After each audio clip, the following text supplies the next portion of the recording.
Some news just coming in. Poll strategist Prashant Kishore to enter political fray. Is Jan Suraj to contest 2024 Bihar elections? Jan Suraj to fight on all 243 seats, I beg your pardon, in the assembly elections in the state of Bihar due next year. Kishore has promised at least 40 tickets to women. If chosen to power, no one is going to be forced to quit Bihar, says Prashant Kishore. 2025 में जन Swaraj 243 seat लड़ रहा है। उसमें कम से कम 40 महिला उम्मीदवार जन स्वराज की ओर से खड़ी की जाएंगी।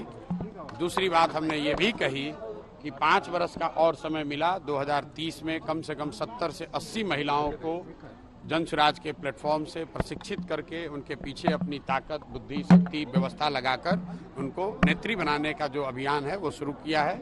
ये कोई महिला प्रकोष्ठ की बैठक नहीं है, ये महिलाओं को सही मायनों में नेत्री बनाने का प्रयास है कि 2025 में जब जनता की सरकार बनेगी, जन स्वराज की सरकार बनेगी, तो साल भर के अंदर बिहार से किसी भी बच्चे को, किसी के बेटे, किसी के पति, किसी के बाबूजी, भाई भतीजा को मजबूरी में 10-12 हजार रुपए के रोजी रोजगार के लिए बिहार छोड़कर जाना नहीं पड़ेगा। 2000 getting in more details on that story, going across straight to Shashi at this point in time.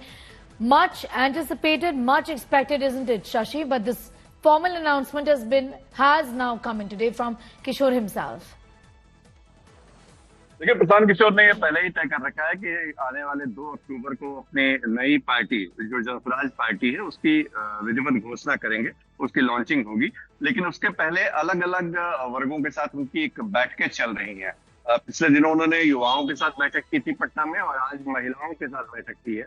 और इसके बाद उन्होंने ये ऐलान कर दिया है कि जो अगले विधानसभा चुनाव होंगे बिहार में 2025 के, उन विधानसभा चुनावों में वो सभी 243 सीटों के उम्मीदवार तो देंगे ही, लेकिन उसमें 40 महिला उम्मीदवार होंगे। हालांकि उन्होंने उनसे जब ये सवाल हुआ कि क्या उन महिलाओं में कोई कैटेगरी को लेकर के भी वो क्या कोई एक रेशियो रखेंगे, उन्होंने कहा कि महिलाओं को जाति में बांटना ठीक नहीं होगा।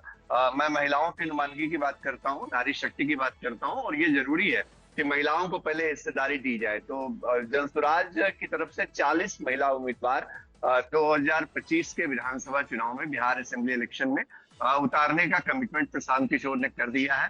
प्रशांत किशोर ने यह भी कहा है कि आने वाले वक्त में वो चाहते हैं कि 2030 तक कम से कम बिहार जैसे स्टेट में 70-80 मजबूत महिला नेत्री जो है वो खड़ी कर सके, महिला लीडर वो बना सके। इस पर उनका पूरा फोकस होगा। जी, शुक्रिया हमारे साथ जुड़ने के लिए। Shashi Bhushan getting in those details of the formal announcement from Prashant Kishore, with him saying that he is now going to be contesting the elections in the state of Bihar next year.